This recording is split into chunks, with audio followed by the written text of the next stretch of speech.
From management consultant to fashion disruptor, you are now changing the way founders access and get known in the media. What drives the work that you do, Adela? I love this question. Thank you so much for asking that, Anne. So what drives the work that I do now today, helping small business owners pitch themselves to journalists and get featured in the media, is that when I was a fashion tech entrepreneur, I found that I was relying on publicists to tell my story. But actually, when I did that, the discovery was that journalists actually wanted to talk directly to me rather than a middle party, and that no one could tell your story better than you, right? I was the best person to tell my story. I was the best person to speak passionately about my business. I knew everything that was going on, as opposed to a publicist who had a portfolio of 12 to 15 clients who could only dedicate a slice of time to a client. And so when I was speaking about my business to journalists, it was a complete game changer. And my business was featured in 14 different publications in 12 months. And so I no longer worked with publicists at that moment and decided that now for this current business, when I help entrepreneurs get featured in the media, I empower them with the skills to pitch themselves to the media, because I know that's what journalists really want to hear. They want to hear from them directly. Yeah, it's a time savings for journalists, right? And having worked in the PR agency, global PR agency world for a decade and a half, I know so well how being that intermediary for at least huge businesses, when there's a whole team and it's not one particular founder, you do sort of need an intermediary. But when you have a much smaller business like the one that you had in a previous season of your life, when you're the one contacting the journalists and building those relationships yourself, it's such a time saving for them. And it means that they can get to a story that's interesting so much faster without having to dance around the emails and the phone calls with an intermediary. So that makes perfect sense. So 100%, yeah. And it's also about you as a founder and as a small business owner owning those relationships, because when you work with a publicist, it's a very different dynamic. The publicist owns those relationships in their little black book, and they are the intermediary. When you are the founder, you want to be building relationships for the long term, right? Those relationships will last you for life.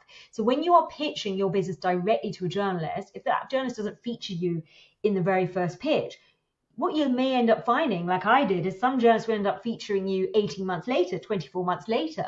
But you'll never know that unless you are owning that relationship and you're leading with that. So that's something that I'm very, very passionate about, and I teach all my clients, is to own those relationships. I don't want to be owning those relationships for them. That's where they need to empower their own themselves and build their skills on that.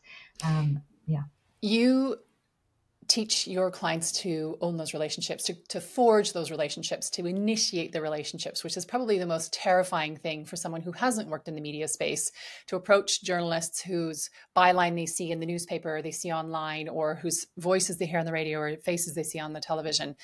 How do you support your founders, your clients, to make that first step? Because it's often everything that we think in advance of contacting these mythical creatures that are beyond the media veil. We think that they're these incredible complex beings, but they're humans just like us who have a job to do. How do you support your clients to make that first step? I flip the script for my clients and I reframe their perspectives on journalists by telling them that if they don't tell their story, those journalists are going to get fired. What that means is when you pitch a story to journalists, you're actually helping to keep them in their jobs. I know that from first-hand experience, because in my previous season, so before the fashion company, I was a transformational management consultant.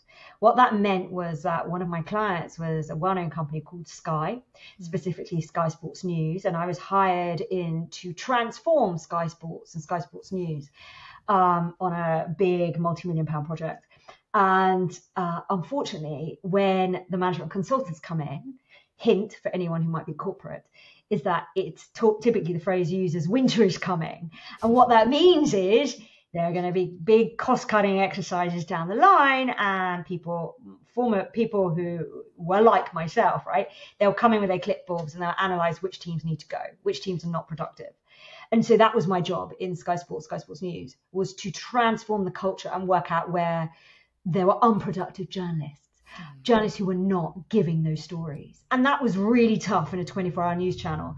So yours truly was sitting in the newsroom, news planning meetings on a Monday morning, watching people like David Beckham and Lewis Hamilton kind of walking the 24-hour news, channel. Very glamorous if you love sports, right? And what I noticed and observed firsthand was those journalists that didn't pitch a story were out. They were on the spreadsheet to go out. So actually your job as an entrepreneur, to anyone who's listening right now, is to tell your story, because actually it's not just about you and your business. You're contributing to an ecosystem. And when you tell your story, further down the line, beyond you and your business, you're keeping a journalist in their job. Because if that story is good, that journalist will then pitch it on a Monday morning news planning meeting, and it will get featured and they'll get the byline. And that's what puts bread and butter on their table and stops them from getting fired, and helps them lead a happy life. Yeah. And the more you can make it easy for journalists to have an angle or a story that that's maybe never been heard, the more sort of points you get them in the editorial ecosystem, as you say, in that media ecosystem, where when they're bringing something new, when they're bringing something fresh, truly new and truly fresh, it sets them apart, right? It sets them apart amongst their colleagues, amongst all the other freelancers that are being called on to write a column or to submit a video or whatever it is that they're creating their content for. And so you're doing them a favor, which can be a little bit difficult to imagine when you're on the side of the veil that hasn't had that privileged access that you've had of being in Sky Sports and Sky Sports News and seeing all of these huge figures in the media. So you, at one point, for anyone who is not on your mailing list, I highly urge everyone listening to get on your mailing list, because your emails are amongst the best emails I receive. And I am a wordsmith by training, by profession. Words are my thing. And my goodness, do I love your emails. And in a recent email, you were talking about using the media for good. So making the media, the way that founders interact with the media, a force for change, a force for paradigm shifting, a force for good. Tell us a little bit about that. Firstly, Anne, I just want to say thank you so much for that beautiful compliment. You are indeed a wordsmith, and I love your emails, and the fact that you are, you hold my emails in high regard is just music to my ears. So thank you so much, because often as a writer, we sit there and we write emails into the void and we think no one's reading our emails. Yep. And it keeps happening to me. I keep meeting people in toilet queues, people at random nursery events, and I discover they're on my email list. They know more about me than I know about me. It's so funny. So I actually channel. So just for anyone who might be a writer, I actually channel with my emails. So I don't actually think too long and hard, which is actually really frustrating for someone. It's like, how do I write good emails? I really do channel, and I go into another world when I write, and I go into a very flow state. But so thank you, first of all, for that lovely compliment. I really appreciate that. Secondly, yes, I talk about using media as a force for good, because typically what I see in the industry is that people, they almost kind of lead with their ego and not with the story when it comes to pitching the media. And what that means, leading with the story, they lead with their ego the whole time, and they say,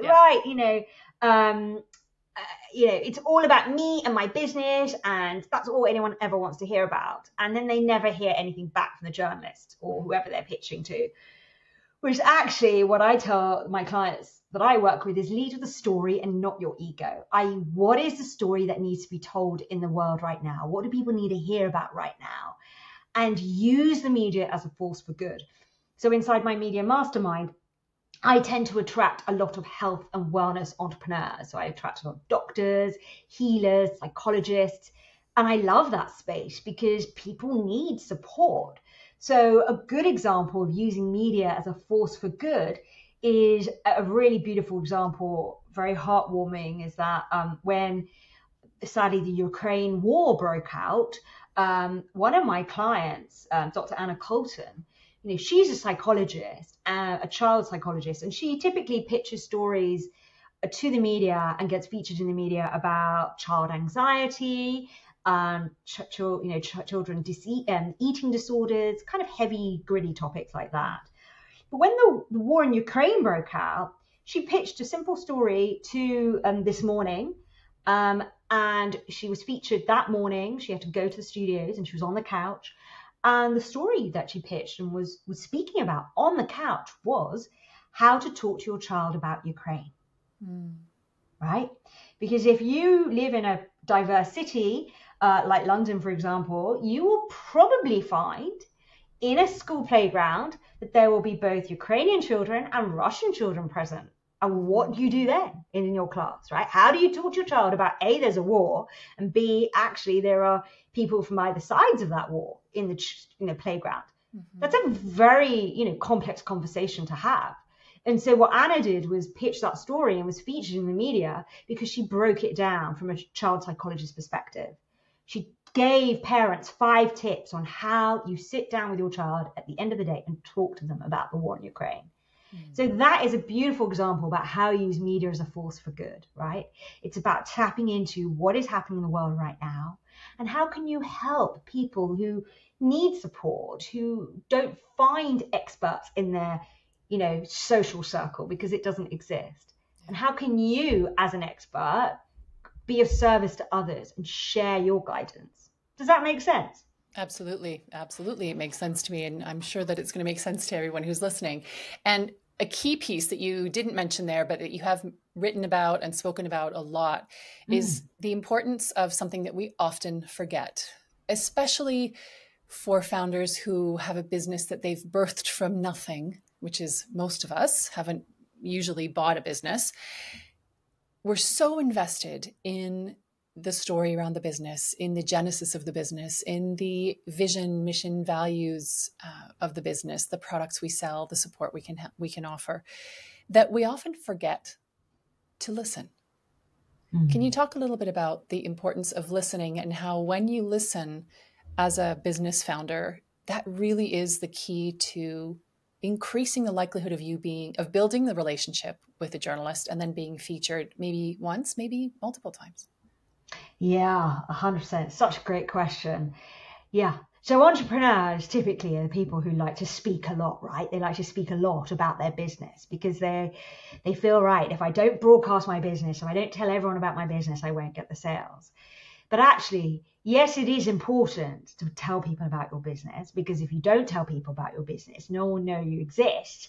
And therefore, you can't bring the income that you need to ensure the business's survival. But what you talk about is really important. And to identify what you talk about comes from listening to your environment, so understanding what are people talking about right now that I can support them with. And when you listen, it's almost like you get the whispers from the universe telling you that's what you need to comment on. That's what you need to talk about. And so, typically our kind of world, actually, people are not that unique, right? We think everyone is really different. Everyone's really unique. But, people aren't as unique as they think they are. Like they're reading the same news, the same set of stories are going in the media. Yep. Journalists will keep writing about right now, here in the UK in July, where people are writing typically a lot about Barbie. It's kind of like everywhere, right? And so if you're an entrepreneur, a blatant whisper, it's not even a whisper, it's a broadcast from the universe, is everyone's talking about Barbie. How can you comment on that? Is it an angle for you to comment on that? Because a lot of journalists are writing about it. So you think about what is being said in your environment, what's being said culturally, and most importantly, how can you move the story on? Yeah. That's something I really teach and drill into my media mastermind students. Is that it's not about the present story, it's about predicting where is the story going and jumping on the train and saying, right, this is where it's heading. This is where a fresh perspective needs to be revealed. Which is also helping the journalist, right? Because if everyone's writing the same thing, if you're in the UK, from the Sun through to, they wouldn't be, but from the Sun to the Financial Times to whatever. Obviously, it's not the same media, not the same journalists, not the same objectives. But if everyone is broadly writing the same thing, it's really not interesting. And people are just thinking, gosh, can this Barbie thing just please pass? Can we move on to something else? So that ability to look around, to listen, to hear conversations, and to know as well, to have the courage to reach out to a journalist. And to do that, well, someone's listening and maybe thinking, how do I possibly do that?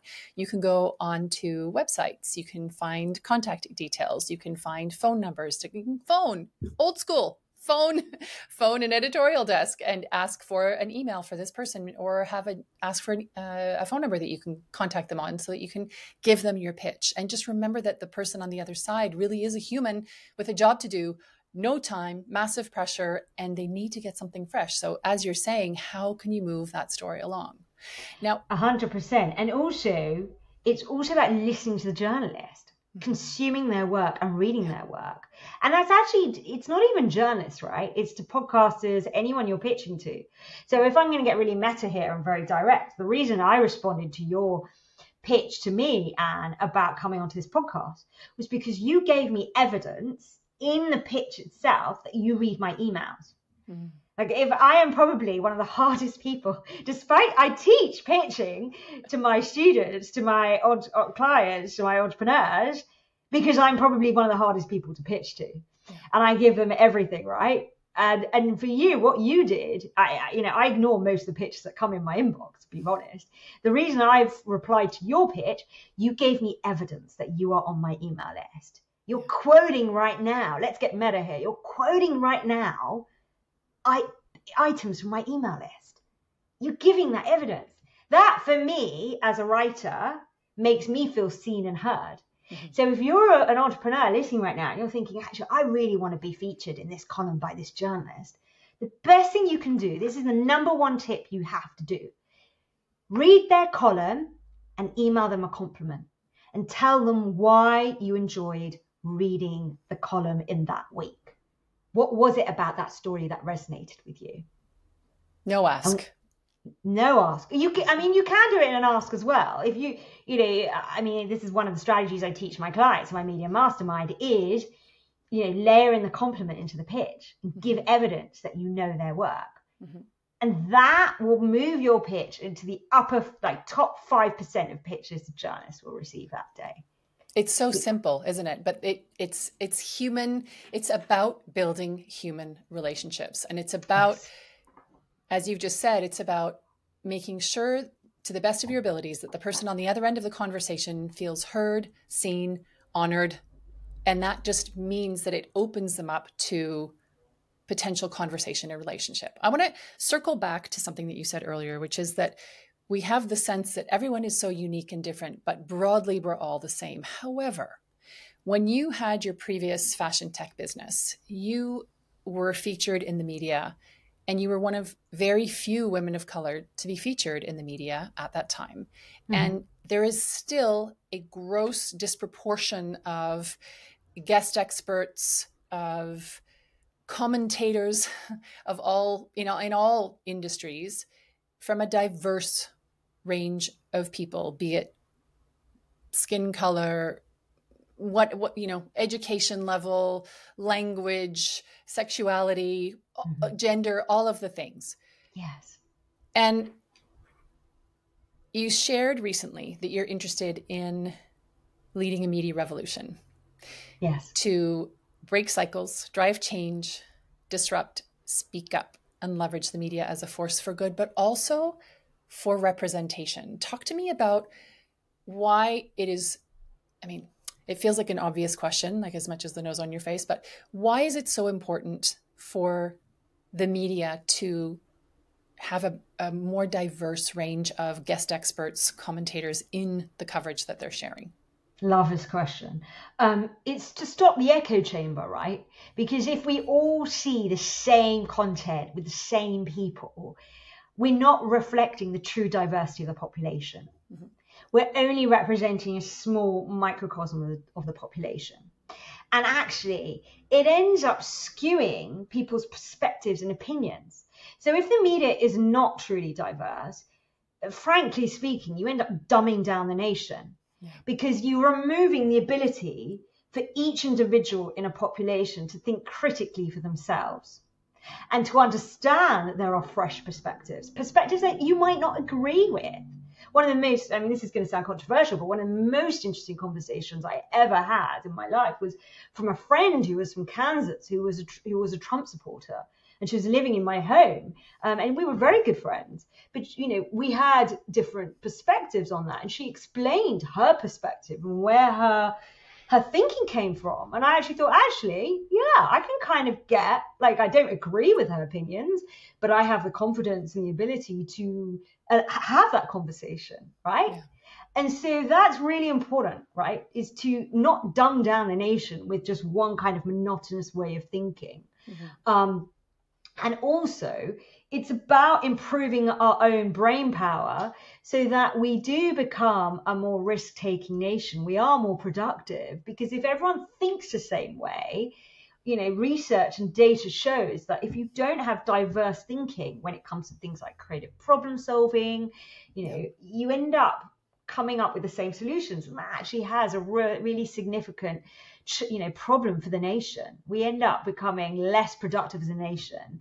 We end up becoming less innovative because there's no fresh technology, no fresh ideas, no fresh products, no services.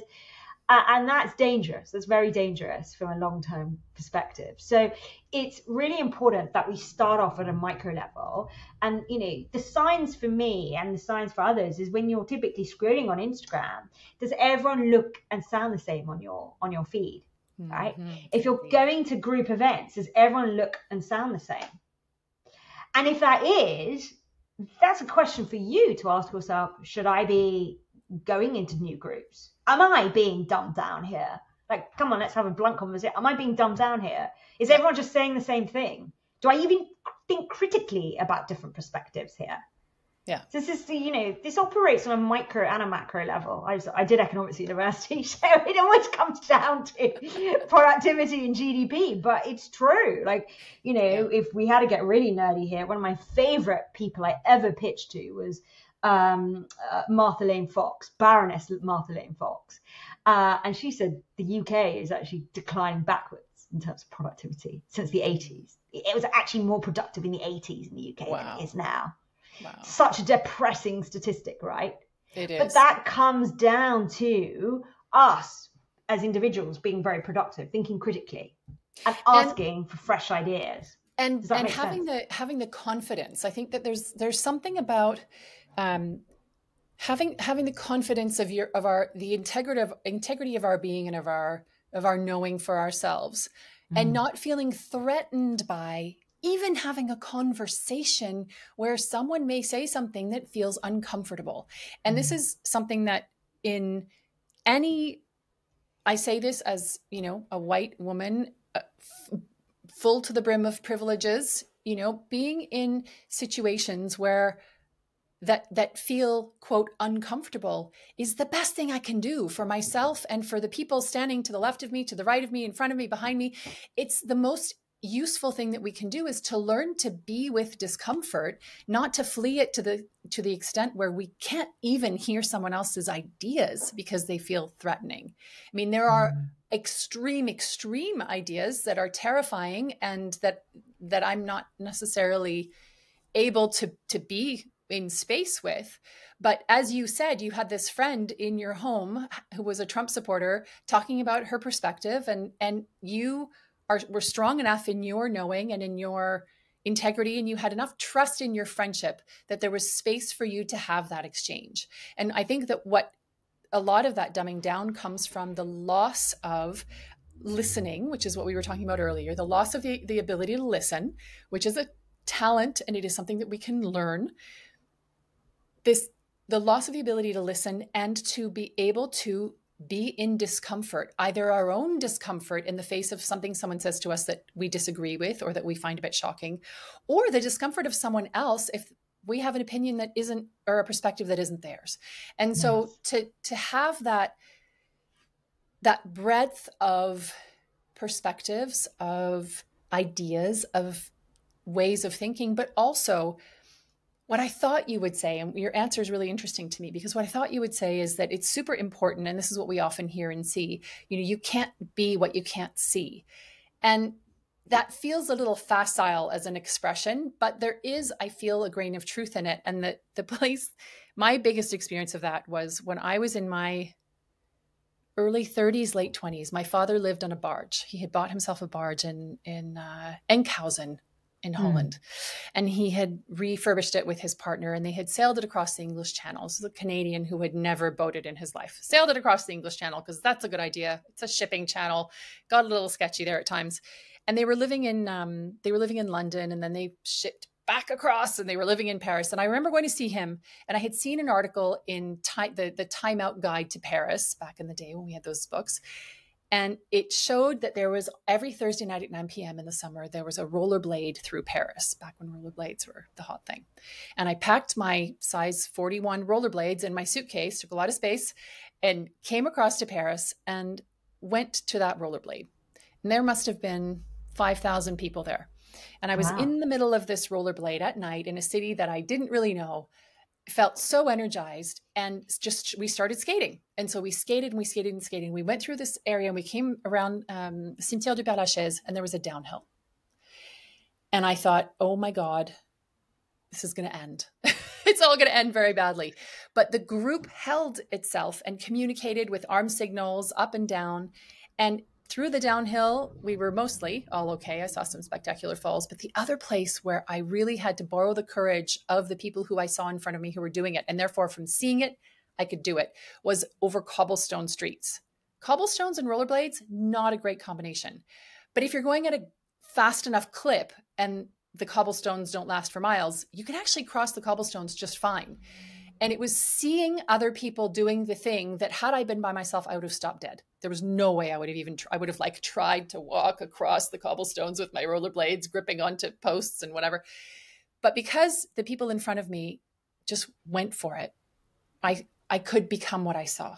And that was what I was kind of thinking you might say. And I'm delighted that that's not what you said. And yet I also feel that that matters. Like, it matters to my vastly neurodivergent family that we hear from people who are neurodivergent, so that my kids and I can see what's possible, 100%. And it's all the more reason why you, as a founder, everyone needs to pitch into the media so that we get those diverse stories. Because if you're not seeing your stories and your ideas in the media, that's a sign for you to pitch it, right? That's a sign for you to be the leader and to tell that story, because clearly there's a gap. And that's what I say to everyone is look for the unsaid story. Where is the gap, and how can you fill that with your story? Because you will then inspire others, right? You are being a leader every time you tell your story. There will be someone around the world who will be reading your story. I'll never forget when one of my first major features was in Psychology's magazine.